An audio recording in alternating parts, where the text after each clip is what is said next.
Hello guys and welcome to Skynomics academy. मेरा नाम सुनील कुमार यादव है और आज से हम लोग इंडियन इकोनॉमी के सबसे लास्ट चैप्टर से शुरू करने जा रहे हैं। ठीक है, ये क्रैश कोर्स में जो चैप्टर आज हम लोग डिस्कस करने वाले हैं वो चैप्टर का नाम है comparative development experience of India and it's neighbour. और जान रहे हैं दो खतरनाक नेबर जो है हमारे लोगों को तंग करते रहता है भाई। तो इंडिया और चाइना के बारे में थोड़ा सा डिस्कस करेंगे और इंडिया के रिस्पेक्ट में चाइना कितना ज्यादा एक तरीके से डेवलप है और पाकिस्तान किस तरीके से डेवलपमेंट कर रहा है या कितना डेवलप है, उन चीजों पर हम लोग ध्यान देंगे। मतलब हमारा फोकस ये रहेगा कि अगर देखो चाइना, ये चाइना है भाई। चाइना कब एक तरीके से आजाद हुआ? 1949 में। हमारा देश कब आजाद हुआ? 1947 में। और इसी वक्त जो है 1947 में पाकिस्तान भी आजाद हुआ। तो भाई हम अपने देश के अगर बगल के या फिर बोला जाए नेबर कंट्रीज के इकोनॉमिक डेवलपमेंट को देखें तो दो मेजर जो नेबर कंट्रीज हैं हमारे, वो कौन कौन है? एक तो आपको चाइना देखने को मिलेगा और दूसरा कौन है? पाकिस्तान। तो आखिरकार क्या क्या डेवलपमेंट हुआ है तीनों में, और ये इंडिया जैसा कि आप जानते हैं। ठीक है, आप भारत में ही रह रहे हो, आई होप सो। ठीक है, चलो, रहते हो ना भारत में भाई? चलिए स्टार्ट करते हैं। स्टार्ट करें, चलो।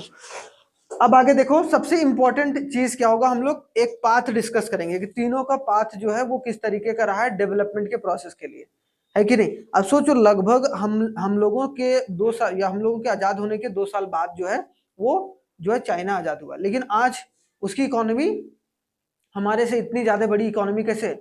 हमारी इकोनॉमी से 11 गुना ज्यादा बड़ा इकोनॉमी कैसे? ठीक है, या 8 गुना 9 गुना बड़ा कैसे?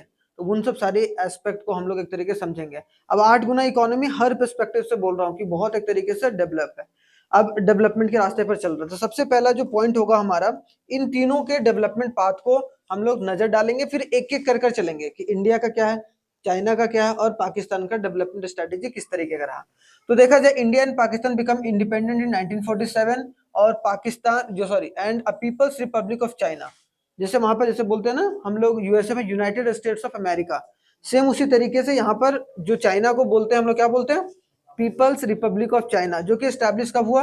1949 में। अगर देखा जाए, 3 neighbours had almost the common start of their path of development, और लगभग तीनों को कैप्चर कौन किया था?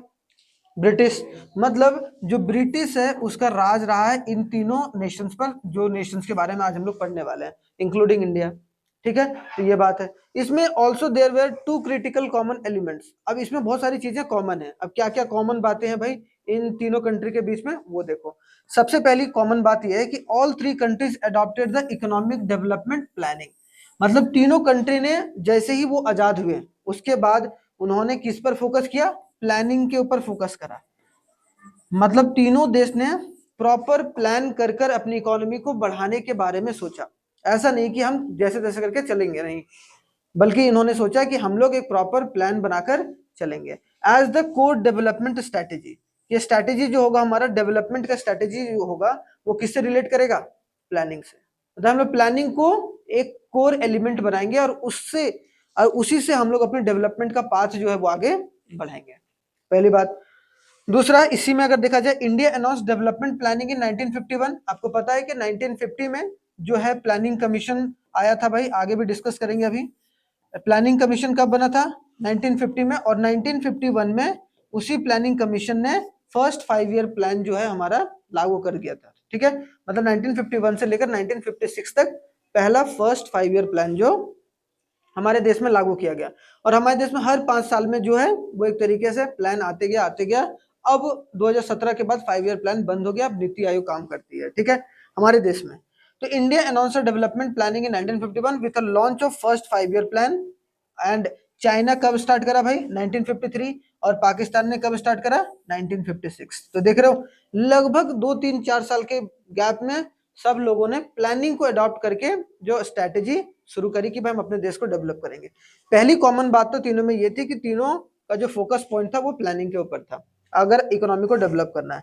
दूसरा क्या था कि all 3 countries relied on the public sector as a core sector of an economy. मतलब क्या कि भाई हम लोग प्राइवेट को ज्यादा तवज्जो नहीं देंगे, ज्यादातर जो भी रिसोर्सेस होंगे वो सरकारी जो सेक्टर्स है या गवर्नमेंट जो सेक्टर्स है वो यूज करेगी और सरकारी कंपनीज पूरे देश को आगे लेकर जाएगी। ठीक है। बाद में हालांकि जाके हम लोग 1991 में एलपीजी रिफॉर्म की है, लेकिन वो अलग बात है। लेकिन जो है तीनों ने क्या सोचा कि किस पर फोकस करके चलेंगे हम लोग, पब्लिक सेक्टर। पब्लिक सेक्टर का मतलब गवर्नमेंट सेक्टर, मतलब सरकारी व्यवस्था को साथ में लेकर चलेंगे। क्यों? अब सोचो वहां पे प्राइवेट क्यों नहीं किया? जैसे यूएसए में सारी चीजें प्राइवेट है भाई, लगभग सारी चीजें प्राइवेट पर, वहां वहां तक कि यहाँ तक कि स्पेस में भी है, जो स्पेस एक्स है वो भी एक तरीके से प्राइवेट है, जो रॉकेट वगैरह बना रहा है। हमारे देश में ऐसा नहीं है। लेकिन अब सीधी सी बात समझो कि यहां पर बात किया गया कि भाई सरकारी कंपनीज या सरकार का जो दबदबा होगा वो ज्यादा होगा। तीनों कंट्रीज में ये सोचा गया, ठीक है। अब कितना काम किया कितना नहीं काम किया वो हम लोग आगे पढ़ेंगे। तो कॉमन एलिमेंट्स अगर देखा जाए, 1947 में India got independence from the British rule, और 1949 में पीपल्स रिपब्लिक ऑफ चाइना, और 1947 में पाकिस्तान। अब समझो जो इंडिया है उसने भी 5 ईयर प्लान स्टार्ट करा भाई, 5 ईयर प्लान। इसने भी स्टार्ट करा 5 ईयर प्लान, ठीक है। और इसने भी स्टार्ट करा 5 ईयर प्लान। लगभग ये 1956 में, ये 1953 में, ये 1951 में। इंडिया कितना? 1951 में। अब तीनों का मतलब कॉमन चीजें अगर देखा जाए तो सब लोग 1950 के आसपास में चीजें जो है शुरू कर दी गई थी वहां। तो आखिरकार आज जो डेवलपमेंट जो इंडिया कर रहा है या जो चाइना कर रहा है वो पाकिस्तान क्यों नहीं कर पा रहा है? इसका मेजर रीजन तो आपको पता ही है कि वो एक तरीके से टेररिज्म को ज्यादा फोकस करता है भाई, है ना। और टेररिज्म जब फाइनेंस आप करते हो तो आपके देश में कोई भी आकर इन्वेस्ट नहीं कर सकता है। एक तो पहली बात हमें ये समझना है कि इन्वेस्ट जो है, इन्वेस्ट का मतलब, अब इन्वेस्टमेंट, आप बिजनेसमैन हो मान लो, तो आप इन्वेस्टमेंट कहाँ करोगे? जहां पर माहौल अच्छा होगा, जहां पर पॉलिटिकल इन्वायरमेंट अच्छा होगा, वहां पर आप इन्वेस्ट करना चाहोगे। तो पॉलिटिकल इन्वायरमेंट या इकोनॉमिक इन्वायरमेंट जो है वो आपको कहाँ, इंडिया और चाइना में अच्छा देखने को मिलता है। अगर मान लो कोई काम करने आया आपके और वहां पर बम धमाके हो रहे हैं, पता चला उसका फैक्ट्री उड़ गया बेचारा, हाँ टन गोपाल हो जाएगा, फिर गड़बड़ हो जाएगा। हाँ, बहुत सारी चीजें हैं जो उसमें एक तरीके से आपको यहाँ तक कि जो है डेवलपमेंट प्रोसेस में ये दो चीज बहुत इंपॉर्टेंट रोल प्ले करता है, ठीक है। यहाँ तक समझ में आ गया। अगर देखा जाए सिंस 2018, अगर कुछ और इंपॉर्टेंट फैक्ट्स, तो since 2018 Pakistan is working on a 12th 5 year plan, ठीक है। मतलब पाकिस्तान अभी क्या वर्क कर रहा है भाई? 12th 5 ईयर प्लान, जो कि 2018 से 2023, अब 2023 से 2028 तक, ये अब जो है एक तरीके से कब कौन सा आ गया भाई? 13th 5 year plan. कहां पर? पाकिस्तान में। पाकिस्तान में अभी तक 5 ईयर प्लान चलते हैं, ठीक है, चल रहा है। और China working on the 14th 5 year plan 2021 से 25। अभी वहां 5 ईयर प्लान बंद नहीं हुआ, लेकिन हमारा इकलौता देश है जो 5 ईयर प्लान बंद कर चुके हैं, ठीक है। 2017 2012 से लेकर 2017 तक लास्ट 5 ईयर प्लान था हमारा, ठीक है। उसके बाद हमने एक तरीके से प्लान को रिन्यू नहीं करा है, और हमने 1 ईयर पॉलिसी के तहत जो है प्लानिंग कमीशन एक बनाया है, ठीक है। अपना प्लानिंग कमीशन बनाया, ठीक है। प्लानिंग कमीशन कौन सा? वो पुराना वाला नहीं, उस प्लानिंग कमीशन का नाम बदल के क्या कर दिया गया? नीति आयोग कर दिया गया। वो प्लानिंग कमीशन नहीं है, ठीक है।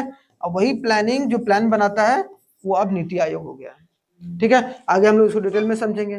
तो बस यहाँ पर until March 2017 India has been following the 5 year plan based the development model, yet there are vital difference with regard of their development path of their strategy of a growth and development। लेकिन अगर देखा जाए तीनों का जो strategy है वो बहुत अलग था। मतलब चाइना का तो बहुत ही अलग था, इंडिया का और पाकिस्तान का थोड़ा बहुत शुरुआत में सेम सेम था, उसके बाद पाकिस्तान अलग थलग चलने लगा और भारत अलग थलग चलने लगा। इसका मतलब देखो, ऐसी बात नहीं कि चाइना में सिचुएशन खराब नहीं हुआ, वहां भी सिचुएशन खराब हुआ, लेकिन चीजें वहां पर संभाल ली गई। हमारे देश में संभाली अच्छी तरीके से नहीं कर गई, ठीक है। कंट्री वाइज देखा जाए description of strategy and development, अभी हम लोग देखेंगे दिस डिफरेंसेस को अभी आराम से एक एक कर। और सबसे पहले स्टार्ट करेंगे हम लोग path strategy development of India के बारे में देखेंगे। सबसे पहले कि इंडिया का जो डेवलपमेंट का पाथ था वो किस तरीके का था, डिटेल स्टडी भी आएगा अभी। लेकिन पहले हमें यह समझना है कि इंडिया का क्या पाथ स्ट्रेटेजी था, या पाथ या फिर स्ट्रेटेजी डेवलपमेंट का, अपने इकोनॉमी को कैसे डेवलप करना है। तो जैसा कि हमने बताया अभी, स्ट्रेटेजी क्या था? After independence India adopted a mixed economy. देखो जनरली कितने इकोनॉमी होते हैं भाई, आपको पता ही होगा, मैंने बता ही रखा है। तीन इकोनॉमी होते हैं, एक होता है आपका कैपिटलिस्ट इकोनॉमी, एक होता है कौन सा कैपिटलिस्ट इकोनॉमी, दूसरा होता है सोशलिस्ट इकोनॉमी, सोशलिस्ट इकोनॉमी, ठीक है, सोशलिस्ट इकोनॉमी, और तीसरा कौन है भाई, मिक्स्ड इकोनॉमी, तीसरा है मिक्स्ड इकोनॉमी। इन तीनों के बीच में बेसिक डिफरेंस समझ लो फिर स्टार्ट करेंगे, ठीक है। तभी आपको समझ में आएगा कि जो चाइना है वो क्यों सोशलिस्ट इकोनॉमी है और इंडिया क्यों एक तरीके से मिक्स्ड इकोनॉमी है। अब समझो जैसे सेकेंड वर्ल्ड वॉर खत्म हुआ 1939 से 1945, 1945 कौन सा वर्ल्ड वॉर था, सेकेंड वर्ल्ड वॉर था, ठीक है। सेकेंड वर्ल्ड वॉर जैसे खत्म हुआ तो उस वक्त जो है इंडिया पर प्रेशर बनाया गया, किसके द्वारा, रशिया के द्वारा या फिर बोला जाए यूएसए के द्वारा। दो अलग अलग सुपर पावर उस समय उभर कर आए भाई, कौन कौन, रशिया और चाइना नहीं भाई, रशिया और यूएसए। रशिया और यूएसए एक तरीके से जिसको हम लोग यूएसएसआर के नाम से भी जानते थे, ठीक है, सोवियत यूनियन।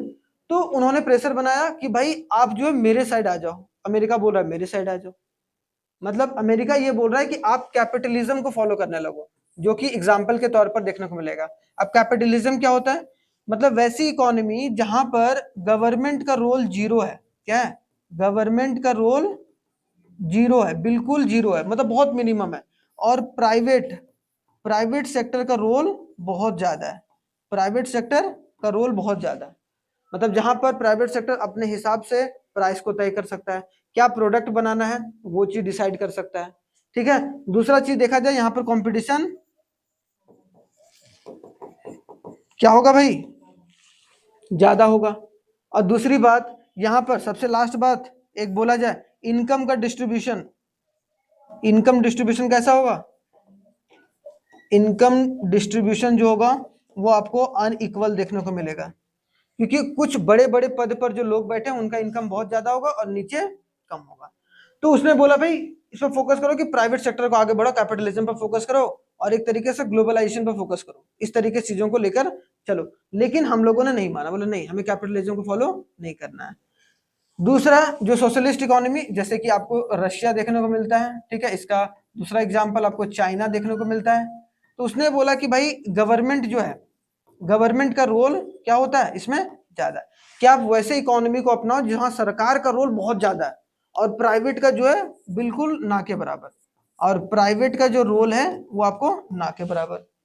यहाँ पर कंपटीशन जो होगा वो एक तरीके से बिल्कुल कम होगा, क्यों भाई, क्योंकि सरकार ही बोल रही है कि आप ये बिजनेस कर सकते हो कि नहीं कर सकते, अपने मर्जी से आप कुछ भी नहीं कर सकते हो, यहाँ तक कि आप प्राइस भी तय नहीं कर सकते हो कोई भी चीज का, तो आपकी यहाँ पर मनमर्जी खत्म हो जाती है। लेकिन यहाँ पर अच्छी बात यह है कि इनकम का डिस्ट्रीब्यूशन बहुत अच्छे तरीके से होता है, क्योंकि सरकार ये चाहती है, किस लिए काम करती है सरकार, या फिर बोला जाए इनकम डिस्ट्रीब्यूशन इक्वल, सरकार किस लिए काम करती है भाई, सोशल वेलफेयर के लिए, याद रखना, सोशल वेलफेयर का, लोगों के कल्याण के लिए। लेकिन कैपिटलिस्ट इकोनॉमी कैसे काम करती है, प्रॉफिट मोटिव, है ना, क्योंकि प्राइवेट सेक्टर हमेशा क्या देखेगा भाई, प्रॉफिट देखेगा, तो प्रॉफिट मोटिव देखेगा।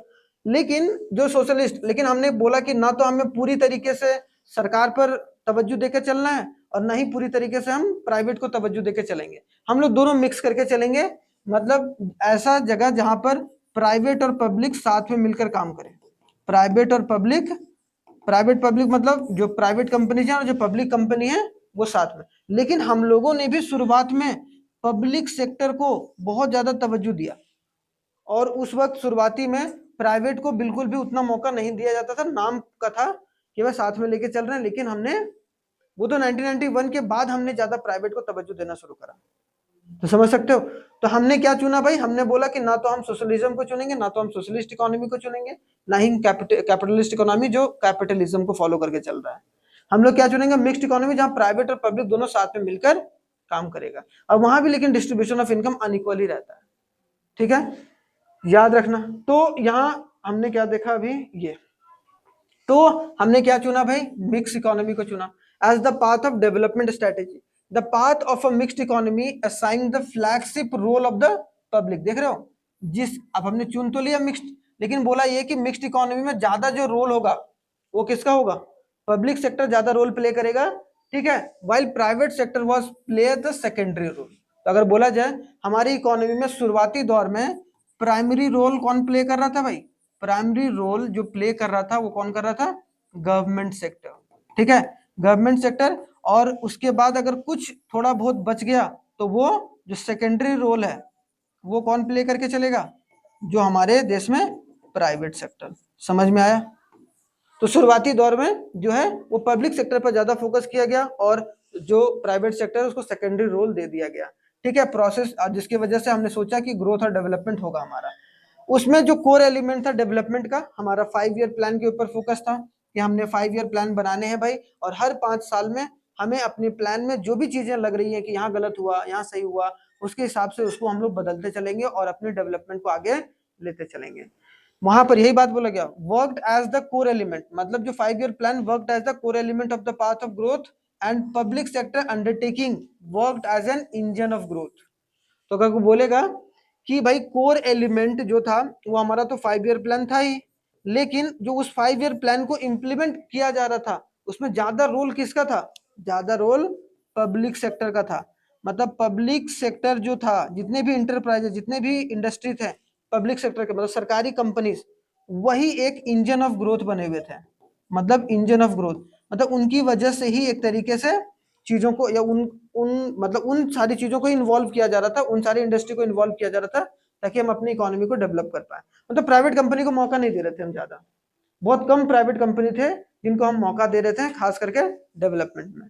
तो अगर कोई बोलेगा कि इंजन ऑफ ग्रोथ हमारी शुरुआती स्थिति में कौन सी थी भाई, तो कौन सा सेक्टर था, पब्लिक सेक्टर। और उसके बाद एक तो ये हमारा हो गया, उसके बाद क्या हमारी फोकस क्या थी भाई, इनवर्ड लुकिंग स्ट्रैटेजी, कि हम लोग सामान को बनाकर बाहर नहीं बेचेंगे और नहीं बाहर से हम सामान को लाएंगे। मतलब हम अपने देश में सामान खुद बनाएंगे, खुद खाएंगे और खुद ही यहाँ पर चीजों को लेकर चलेंगे। अगर बहुत ज्यादा सरप्लस हो गया तो थोड़ा बहुत बेच देंगे, नहीं तो फिर हम लोग अपने ऊपर फोकस करके चलेंगे। इसका मतलब जो दूसरा था हमारा कोर एलिमेंट में वो क्या था, inward looking strategy. Growth is the best and widely used terminology to define the development path and development strategy of Indian economy. तो इंडियन इकोनॉमी के लिए हमने कभी भी इंपोर्ट एक्सपोर्ट पर फोकस नहीं करा और सेल्फ रिलायंस, इंपोर्ट पर नहीं फोकस करा, नहीं एक्सपोर्ट पर फोकस करा। हम लोगों ने किस पर फोकस करा, सेल्फ रिलायंस। सेल्फ रिलायंस मतलब अपने से भाई उपजाना है, अपने से खाना है, अपने से सारा काम करना है। ठीक है, हम ना दूसरे पर निर्भर रहेंगे, नहीं हम दूसरों को सपोर्ट प्रोवाइड करेंगे।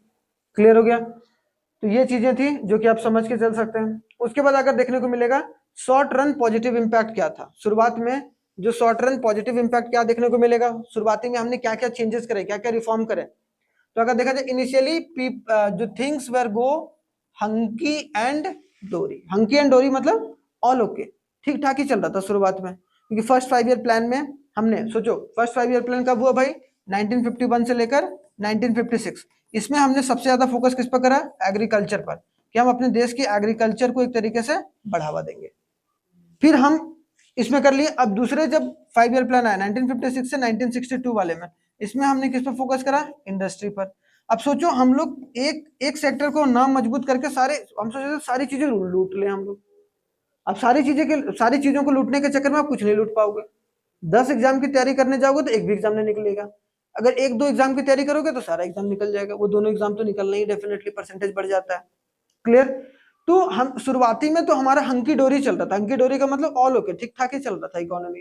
ठीक है, and the economy achieved a major breakthrough in the field of agriculture. और हमने एग्रीकल्चर में बहुत शानदार तरीके से शुरुआती स्थिति में काम करा। जैसे कि आपको पता होगा हमने क्या लाया था भाई, ग्रीन रेवोल्यूशन। 2 फेज में लाया ग्रीन रेवोल्यूशन, एक 1960s में लाया था और एक 1970s में लाया था। पहला फेज, दूसरा फेज, फर्स्ट फेज और आपको सेकेंड फेज। 2 फेज में हमने जो है ग्रीन रेवोल्यूशन को लाने का काम करा था, जिससे हमने अपनी एग्रीकल्चर की प्रोडक्टिविटी को बढ़ाया और सारे लोगों को एक तरीके से खाना उपलब्ध कराया। खाने का इतना महामारी था या फिर लोगों का इतना दिक्कत था खाने का, तो एक तरीके से उन लोगों को 2 टाइम का खाना भी नहीं मिल पा रहा था। अब ग्रीन रेवोल्यूशन, यहाँ ग्रीन रेवोल्यूशन में 2 चीज याद रखना है। Green revolution, father of green revolution कौन है, MS स्वामीनाथन। ठीक है, MS स्वामीनाथन जो है नाथन, वो father of green revolution India के हैं, फादर ऑफ ग्रीन रेवोल्यूशन कहाँ के, इंडिया के। लेकिन अगर वर्ल्ड के देखे जाए तो कौन है, नॉर्मन ई बोरलॉन्ग, नॉर्मन ई बोरलॉन्ग। ठीक है, नॉर्मन ई बोरलॉन्ग कहाँ के ग्रीन रेवोल्यूशन के फादर थे वर्ल्ड के, कि एग्रीकल्चर को कितना ज्यादा रिफॉर्म करना चाहिए, किस तरीके से रिफॉर्म करना चाहिए, उनके बारे में आइडिया देने वाले नॉर्मन ई बोरलॉग थे सबसे पहले। इंडिया में वो कॉन्सेप्ट को लाने वाले एमएस स्वामीनाथन थे। ठीक है, तो सिंबलाइज, तो शुरुआती में हमने ग्रीन रेवोल्यूशन फोकस करा, सिंबलाइज करा एग्रीकल्चर की प्रोस्पेरिटी को, हमने एग्रीकल्चर को बहुत बढ़ाया, क्योंकि 80 to 85% लोग उस वक्त एग्रीकल्चर एक्टिविटीज करके अपनी जीविका को चला रहे थे। ठीक है, वाइल एस्टेब्लिशिंग या establishment of heavy industries in the area of iron and steel, और हमने कुछ हेवी इंडस्ट्रीज भी लगाए, जैसे कि आपको पता होगा फर्स्ट चैप्टर में हम लोग पढ़ते हैं टिस्को, है ना, Tata iron and steel corporation CO मतलब कॉर्पोरेशन। ठीक है, ये चीज in the area of iron and steel के मामले में सिंबलाइज द स्ट्रक्चरल ट्रांसफॉर्मेशन, जिसकी वजह से हमने सोचा शुरुआत में कि भाई हम लोग अच्छे तरीके से पकड़ लेंगे, लेकिन हमने एक तरीके से सही से आगे बढ़े नहीं। उसके बाद धीरे धीरे क्या हुआ, राइजिंग कंसर्न, क्या हुआ भाई, जो हमारा एक तरीके से कंसर्न का चीज हो गया, जिसकी वजह से हमें 1991 में रिफॉर्म करना पड़ा। तो एक तरीके से but hidden behind these achievement, ये सब सारे जो अचीवमेंट हो रहे थे वो कर्ज के बलबूते हो रहे थे। हम कर्ज लेके, हम मतलब एक तरीके से अपना पैसा जा रहे हैं, मतलब was constantly widening the vicious cycle of public debt, सरकारी कर्जा बढ़ रहा था, जो भी काम कर रहे थे हम बाहर से पैसा ले रहे थे और एक तरीके से करते जा रहे थे। इसी वजह से एग्रीकल्चर, हेवी इंडस्ट्री वो सब बन रहे थे। लेकिन जब कर्जा बहुत ज्यादा बढ़ गया, उसके वजह से फॉरेक्स रिजर्व जो है, ठीक है, वो एक तरीके से हमारे देश में क्या हो गया, खत्म होने लगा। और उसके वजह से बहुत सारे, अब जब मान लो कि आप बाहर से कर्ज लेते हो तो कर्ज को चुकाना भी पड़ता है, अब कर्ज को जो चुकाओगे वो आपको डॉलर देकर चुकाना पड़ेगा। जब डॉलर बहुत ज्यादा दिया जाने लगा तो एक तरीके से हमारी जो कंपनी है उसमें पैसे की दिक्कत होनी शुरू हो गई। ठीक है, तो ये चीजें चली। अब पैसे देना, मतलब पैसे देने से हमारे फॉरेन एक्सचेंज में दिक्कत आ गया। बाई 1990 उसके बाद कौन सा थ्रेशोल्ड आए भाई हम लोग, मतलब एक पॉइंट आ गया, कौन सा पॉइंट आ गया, 1990 का पीरियड आ गया। by the year 1990 the economy was so much burdened with a dead weight, मतलब क्या, एक तरीके से dead weight of public sector enterprises, मतलब दब गया, कर्जे से दब गया। अब उसके वजह से जो है एक बहुत जो बोला जाए हमारी इकोनॉमी डगमगाने की स्थिति पर आ गई कि अब इकोनॉमी को कैसे चलाएंगे, क्योंकि सरकार के पास पैसा नहीं रहेगा तो कहाँ चलाएगी। और सरकार को वेलफेयर के लिए काम करती है, प्रॉफिट के लिए काम कर नहीं रही थी।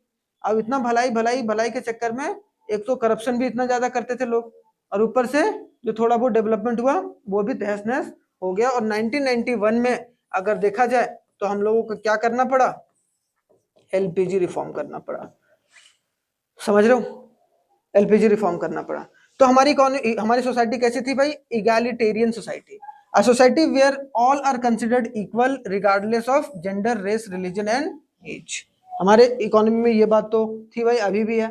ठीक है, इनवर्ड लुकिंग स्ट्रेटेजी पर फोकस कर रहे थे, और आउटवर्ड लुकिंग स्ट्रेटेजी जो थी a trade strategy where liberalise import and promoted, कब भाई, आफ्टर 1991। तो कुछ चीजें जो हैं हम लोग जो अपनी इकोनॉमी को प्रोटेक्ट कर रहे थे इनवर्ड लुकिंग इकोनॉमी को देखते हुए, उसको अब हमने एक तरीके से क्या कर दिया, खोल दिया। कब, जब हमारा पानी जो है हमारी इकोनॉमी में जो है दिक्कत परेशानी बहुत बढ़ गई, तब हम लोग अपनी पाथ को एक तरीके से चेंज कर कर हमने अपनी इकोनॉमी को जो इनवर्ड लुकिंग इकोनॉमी का प्रोस्पेक्टिस था या फिर प्रोस्पेक्टस था, क्या था, इनवर्ड लुकिंग, हमारी क्या थी भाई, इनवर्ड लुकिंग पर फोकस था, हमने उसको क्या कर दिया, आउटवर्ड लुकिंग कर दिया, चेंज कर दिया आउटवर्ड लुकिंग। अब क्यों किया, क्योंकि हमारा डेट बर्डन बहुत ज्यादा हो गया था। डेट बर्डन मतलब कर्ज का दबाव जो है वो एक तरीके से बढ़ गया था, जिसकी वजह से हमारे देश में फॉरेक्स रिजर्व जो है खत्म हो चुका था। ठीक है, बोला जाता है सिर्फ 7 दिन का पैसा बचा हुआ था, जिसके वजह से मनमोहन सिंह जो उस वक्त के फाइनेंस मिनिस्टर थे और नरसिम्हा राव वहां उस वक्त के प्राइम मिनिस्टर थे, उन्होंने एक तरीके से रिफॉर्म करा था। ठीक है, एलपीजी रिफॉर्म जो कि इंपॉर्टेंट है। करंट सिनेरियो क्या है, आज का सिनेरियो क्या है, अभी जो चीजें चल रही है अभी तो ठीक है भाई, अभी भी ठीक ठाक ही चल रही है थोड़ा बहुत। तो current scenario, even the strategy element of development path that is the strategy of 5 year plan has now been abandon, मतलब उसको क्या कर दिया गया, 5 ईयर प्लान को खत्म कर दिया गया। और उसको कौन रिप्लेस कर गया, देखो प्लानिंग कमीशन जो था और नीति आयोग था, उन दोनों के बीच में काम करने का छोटा सा तरीका है जो कि यहाँ पर देखने को मिलता है। पहले क्या था, जब प्लानिंग कमीशन था वो क्या करता था, ऊपर से प्लान बनाया, सेंटर से प्लान बनाया, और नीचे सारे स्टेट्स को देता था कि आप इस तरीके से काम कीजिए। पैसे आपको कितने पैसे क्या नहीं चाहिए वो अपने हिसाब से डिसाइड करके दे देता था। वो किसका काम था? प्लानिंग कमीशन को। लेकिन अभी का क्या स्ट्रेटेजी है? नीचे स्टेट से पूछा जाता है कि भाई आपको बताइए आपको डेवलपमेंट के लिए कितना पैसा चाहिए और क्यों चाहिए। उसके बाद नीति आयोग जो है वो एक प्लान बनाकर फिर से पैसा जो है वो एक तरीके से ट्रांसफर करती है। तो नीति आयोग जो है वो bottom to top approach follow करती है। क्या करती है? बॉटम टू टॉप, कि हम बॉटम से पहले परेशानी जानेंगे कि क्या दिक्कत है क्या परेशानी, उसके हिसाब से हम पैसा देंगे। अब वो अच्छी बात है। और यहाँ पर क्या किया जा रहा था? Top to bottom approach. Top to bottom approach कभी भी अच्छा नहीं होता है। क्यों भाई? अब मान लो नीचे क्या परेशानी है, एक जो दिल्ली में बैठा लीडर को क्या पता, उसने बोला कि भाई तुम इतना पैसा लो, चलो तुम इतना पैसा लो, ये डेवलपमेंट तुम्हें करना है क्योंकि हमने 5 ईयर प्लान में ये सोच रखा है, तो एग्रीकल्चर पे इतना खर्चा करोगे, ये करोगे, ऐसे करोगे, वैसे चलोगे। ठीक है। तो नीति आयोग का फुल फॉर्म क्या होता है? तो नीति आयोग जो है बॉटम टू टॉप अप्रोच चलते हैं। नीति आयोग का फुल फॉर्म आता है भाई, कभी कभी आ जाएगा तो national institute for transforming India. ठीक है, क्या है? National institute for transforming India. ठीक है, तो ये बात चलना है। The economy is being driven largely by the forces of market demand.